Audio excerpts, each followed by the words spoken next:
not that we want free stuff. It's not that we don't understand economics. And it's not that we're naive about political realities. It's very simply the majority of young people get our news online. And the Bernie Sanders that people talk about on social media is very different than what you hear about on the 6 o'clock news. Yeah.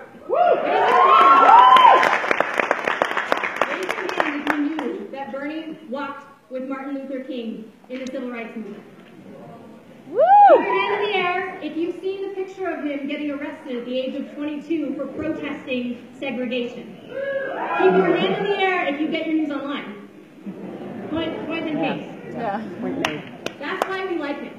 That's why millennials flock to Bernie, because in many ways, he was the original hipster. He was fighting for causes and we're cool. We respect that. We trust him. We know that he's authentic.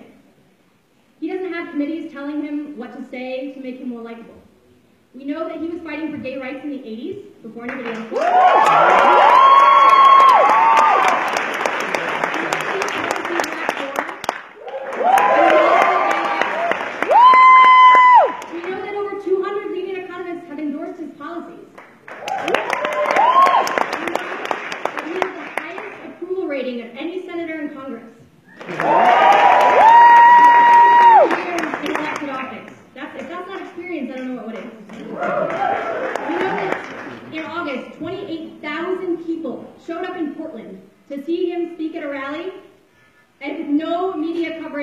Whatsoever from mainstream media.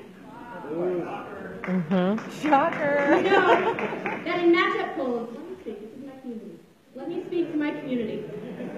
We know that in matchup polls, Bernie beats all of the top Republicans in a landslide, while Hillary loses to all of them except Donald Trump, which he wins by a small margin. That should scare you. Yep. But people tell me she's more qualified and she can get stuff done. I personally believe that there's a difference between getting stuff done and making progress.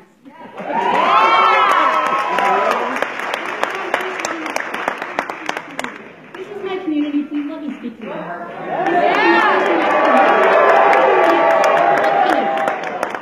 Hillary Clinton is the most qualified candidate of the political system we currently have. Yep. But Bernie Sanders is the most qualified candidate to build the system that we should have. Because right now, politicians in general have more loyalty to the people who fund their campaigns than the people they are supposed to represent.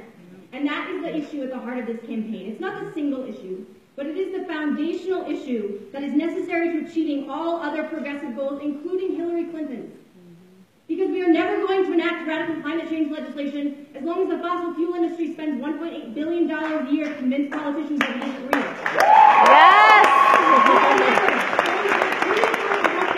the pharmaceutical industry spends $3.3 billion a year. I'm almost finished, please. This is democracy. Better finish. We are never going to have, I'm sorry, but I don't believe Hillary Clinton is ever going to adequately regulate Wall Street when 4 out of 5 of her top campaign donors are banks. Yep. In business, they call that a conflict of interest. Most countries, they call it corruption. We call it lobbying, and it's completely legal. Yeah.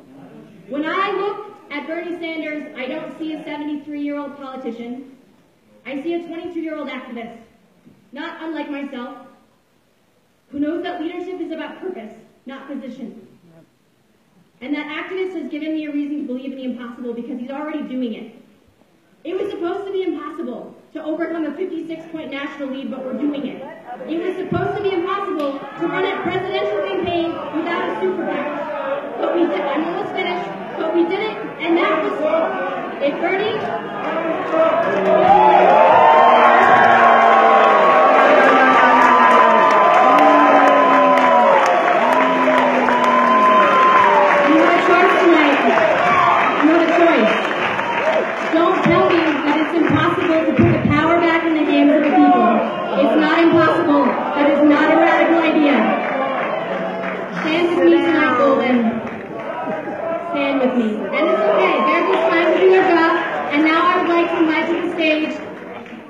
The speaker for the Hillary campaign, who may gladly have as much time as I took.